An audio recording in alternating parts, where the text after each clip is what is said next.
Episodes of Palette Swap are suggested by viewers like you. If there's a character you'd like me to analyze, let me know in the comment section down below.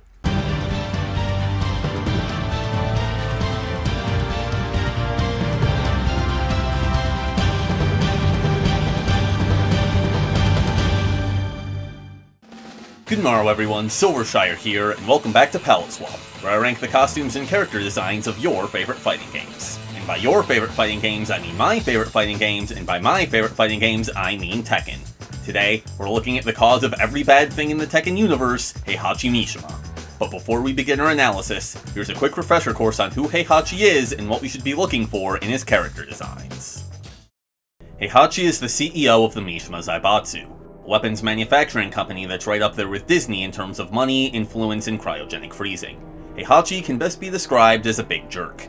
He imprisoned his father underground and starved him to death so he could take over the Zaibatsu. He snapped his wife's neck, which, to be fair, was only because she was trying to kill him, but to be fairer, he deserved it. He purposefully woke up an ancient alien superweapon that proceeded to go on a murderous rampage, and worst of all, he threw his 5-year-old son Kazuya off a cliff, thus setting off a domino effect that would lead to World War III.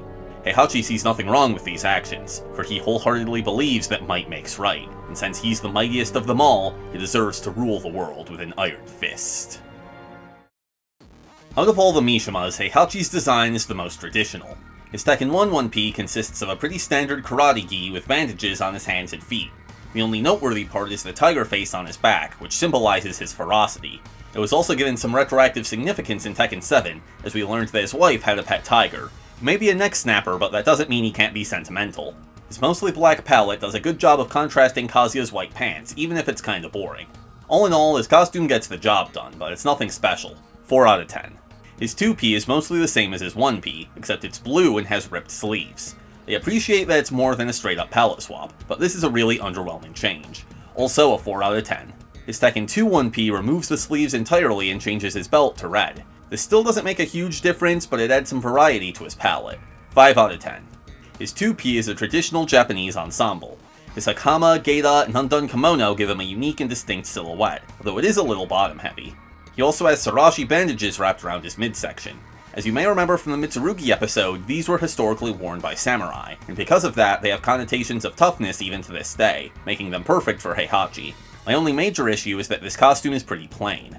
There's not much in the way of detail, and the color palette is once again very limited. Since his kimono is white, it's hard to even notice the sarashi. Also a 5 out of 10. His Tekken 3 1P fixes that problem. It has the same silhouette as his Tekken 2 2P, but it's a lot more detailed.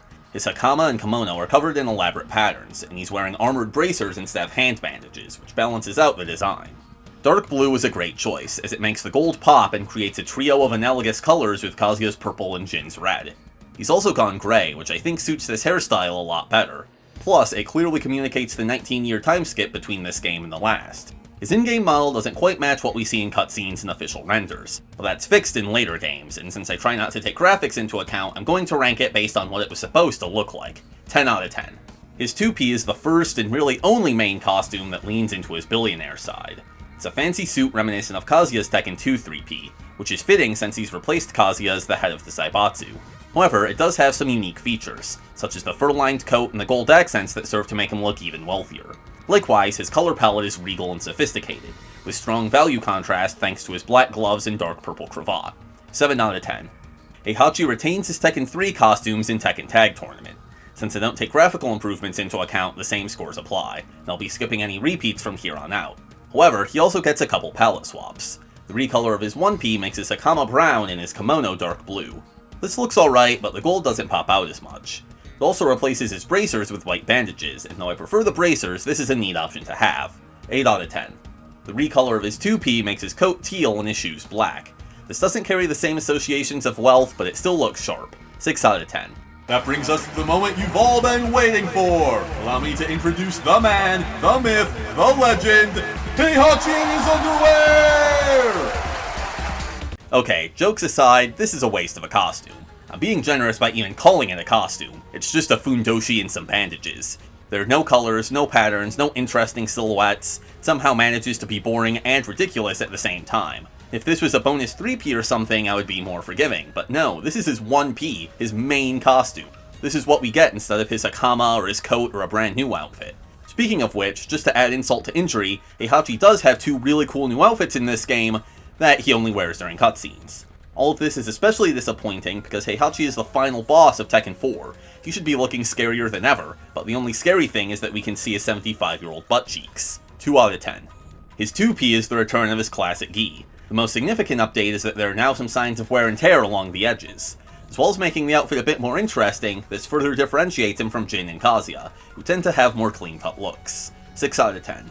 Tekken 5 takes this even further by washing out the colors. It also removes the bandages from his hands and feet, leaving them only on his arms and legs. This is the final iteration of the classic look, and I think it's the strongest. 7 out of 10. All of Dark Resurrection's costumes are pellet swaps of the Tekken 5 costumes. His 1P is now a desaturated blue, and honestly it's hard to tell the difference. It's not a very exciting recolor, but it's no worse than the original. 7 out of 10. His 2P is now olive green and teal, which is an uncommon but appealing combination. It sorta reminds me of a peacock.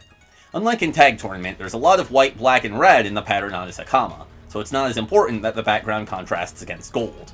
9 out of 10. The Tekken Wiki claims his Street Fighter X Tekken 2P is a ninja costume, which is news to me because I always thought he was some kind of edgy sushi chef. The way his tunic is tied really makes it look like an apron, and he doesn't have any sort of mask. The black and red palette is fitting for Heihachi since it's associated with evil and also with the Tekken Force, but I think the colors could have been spread out better. His legs and torso are entirely black, so you can't discern much detail. 4 out of 10. Street Fighter X Tekken also gives everyone swap costumes inspired by characters from the other series. Heihachi's is based on the wannabe samurai Sodom. His helmet is awesome, as it uses metal decorations to mimic the shape of his hair, but that same creativity wasn't applied anywhere else. From the neck down, he basically just looks like Sodom, which is a missed opportunity. It would have been cool if they somehow incorporated his tiger symbol, or his arm bandages, or even just his Geta. 5 out of 10. In the non-canon Tekken Tag Tournament 2, Heihachi drinks a serum that restores his youth. His outfit is unchanged, but he now has a full head of black hair. It's basically a 2-pronged version of Kazuya's style, which is a clever design choice. I definitely prefer it to his look from the first 2 games. 7 out of 10. His 2P was designed by guest artist Simon Bisley, an American comic illustrator best known for revitalizing Lobo. There are shades of Lobo in this design, particularly the dark markings around his eyes, but it still feels uniquely Heihachi. It pushes the tiger theming to an extreme, incorporating tiger pelts, a tiger skull, and steel claws on his fist. Even his hair is now curved so as to resemble carnivorous fangs. His color palette is mostly blue, which nicely complements the orange tiger fur. This costume is over the top and dripping with edge, so I'm sure it won't be for everyone, but I think it's super cool. It perfectly captures the energy of a man who canonically found a bear in the woods, taught it karate, and made it his bodyguard. 9 out of 10. His 3P is just a t-shirt and pants and shoes. I like the idea of this game giving everyone casual looks, but so many of them are bland and basic. I mean, what do I even say about this? 4 out of 10. His Tekken 7 1P takes inspiration from a samurai. He's wearing a patterned Haori coat emblazoned with the Mishima Zaibatsu's crest, and some small pieces of golden armor covered in demonic faces. He also has images of the storm gods Fujin and Raijin on his coat and pants, respectively, tying into his lightning-based particle effects. I appreciate that despite the dramatic concept, they didn't make this costume too busy or cluttered. Looking at you, Ganryu. His color palette isn't the most varied, but it works well enough. 8 out of 10. The recolor of this costume is blue, which enhances the lightning theme. 9 out of 10. He also gets a recolor of his gi, which surprisingly isn't the same as in Dark Resurrection. It's white with a black belt and bandages, which is a lot more generic than the default version. 5 out of 10. And with that, we have ranked every single Heihachi costume. They're sort of hit and miss, which I think is because he's never really settled into a theme like Jin and Kazuya have. Sometimes he's a down-to-earth tough guy, sometimes he's an extravagant billionaire, and sometimes he's half naked. Well, that's just my opinion, so what do you think? Let me know in the comment section down below if you agree or disagree with any of my rankings. Also, let me know which character you'd like to see next. For episode 19, we'll be discussing Cammy from Street Fighter, as requested by Axel Hunter. In the meantime, thank you so much for watching, I hope you enjoyed, and until next time, I bid thee farewell.